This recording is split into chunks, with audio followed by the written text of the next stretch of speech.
आप सबका एक बार फिर स्वागत। हैप्पी इंटरनेशनल टाइगर डे जो कि आज मनाया जा रहा है 29 जुलाई को।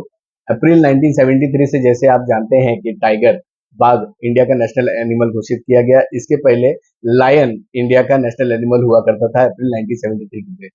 इसके पहले इसके इसकी एक बहुत रोचक कहानी है जो कि आपको सुनाऊंगा। बहुत सारे कॉम्पिटेटिव एग्जाम्स हैं, एंट्रेंस है, आईएएस के एग्जाम्स हैं, जुडिशरी के एग्जाम्स हैं, जिसमें ये प्रश्न पूछा जाता है और बहुत बार बच्चे गलत कर जाते हैं। लायन नेशनल एनिमल है या टाइगर, और कब से है इसकी जानकारी उनको नहीं होती है। मैं आपको आज सारी जानकारी आज दूंगा इन दो महान राष्ट्रीय पशुओं शेर और बाघ के बारे में, दो की टाइगर और लायन, लायन और टाइगर के बीच में तुलना करेंगे।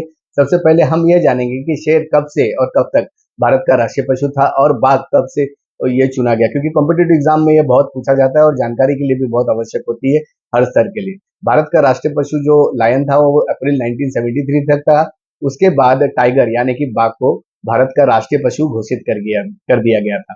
इस साल 29 जुलाई को अंतर्राष्ट्रीय बाघ दिवस मनाया जा रहा है और लायन का भी इंटरनेशनल डे होता है जो कि 10 अगस्त को विश्व शेर दिवस मनाया जाता है। शेर और बाघ की विशेषताएं हैं, अपनी अपनी विशेषताएं हैं। शेर का साइंटिफिक नेम जो है वो पेंथोरा लियो पारसी को होता है और बाघ का साइंटिफिक नेम जो होता है वो पैंथेरा टिग्रिस होता है। शेर के बहुत सारे प्रकार होते हैं, जैसे कि अपने यहाँ पे एशियाटिक लायन जो था उसको हम अपना नेशनल एनिमल बोलते थे और बंगाल टाइगर को हम अपना नेशनल एनिमल 1973 से अप्रैल से उसको घोषित किया गया है। शेर गुजरात के एक ही जगह पे पूरे इंडिया में पाया जाता है, वो गुजरात के गिर में, गिर फॉरेस्ट, जो कि अभी कंजर्वेशन की श्रेणी में आ गया है। जबकि बाघ जो है पूरे देश में पाया जाता है, पूरे देश में पाए जाने वाला ये एनिमल है। उसी की तरह अगर आप देखेंगे तो आबादी के अगर देखेंगे तो शेर की भी आबादी 700 से कम है पूरे इंडिया में, और अगर देखा जाएगा तो बाघ की जो आबादी है वो भी 3,500 के आसपास है। और दोनों भी जो है विलुप्त के कगार पर थे, इसलिए इनको कंजर्व करना बहुत जरूरी हो गया था। और खान पान पान की आप अगर आप बात करें तो दोनों कार्निवरस है, दोनों मांसाहार है।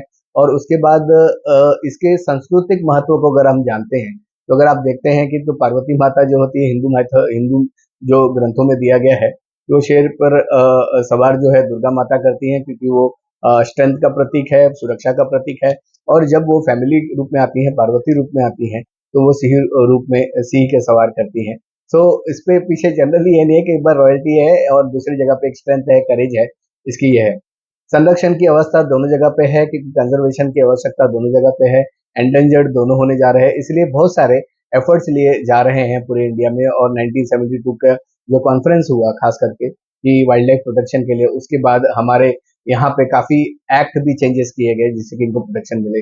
और काफी जो है कि कंजर्वेटिव फॉरेस्ट की घोषणा की गई, जैसे गिर फॉरेस्ट नेशनल जो है उसको भी घोषित किया गया। प्रोजेक्ट टाइगर इनिशिएटिव 1973 में मल्टीपल टाइगर रिजर्व बनाए गए जो कि 50 से ज्यादा है आज के तारीख में अगर आप देखेंगे तो। अब इन पे प्रमुख खतरा जो इनको होता है वो हैबिटेट लॉस होता है, पोचिंग होती है, वाइल्ड लाइफ कॉन्फ्लिक्ट होता है। पहले लोग उसको जो है शिकार करना अपना एक ट्रॉफी मानते थे, उसको एक शान मानते थे, जिसकी वजह से भी ये एंडेंजर्ड होने लगे, जो कि बहुत बुरी बात थी। और उसका महत्व जैसे ही लोगों को पता चला कि ये इसको इसका जतन करना बहुत जरूरी है, इनको प्रोटेक्ट करना जरूरी है, कंजर्व करना जरूरी है।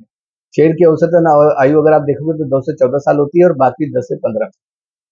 अब इस तरह से जो प्रोजेक्ट टाइगर है जो बाघ बाघ के प्रोटेक्शन के लिए और गिर नेशनल पार्क को भी जो कंजर्वेशन के स्थिति में रखा गया है, उससे इनकी जो है जो पॉपुलेशन है उस पर थोड़ी बढ़ोतरी हुई है और एक बहुत अच्छा चीज है। इसलिए हमें जब भी ये डेज होते हैं उस दिन हमें थोड़ा अवेयरनेस करना होता है। आज उसके लिए ये हम छोटा सा अवेयरनेस आप लोगों को कर रहे हैं। आशा करता हूँ आप सबको ये बहुत अच्छा लगा होगा। इस तरह की जानकारी मैं आपको साझा करता रहूंगा, क्योंकि ये कॉम्पिटेटिव एग्जाम्स में खास करके जो भी एंट्रेंस एग्जाम होते हैं, चाहे वो जुडिशरी के होते हैं, चाहे एलएलएम के होते हैं, चाहे क्लैट के होते हैं, चाहे सीईटी होती है महाराष्ट्र की, उसमें इस तरह के क्वेश्चंस पूछे जाते हैं और खास करके ये देखा गया है।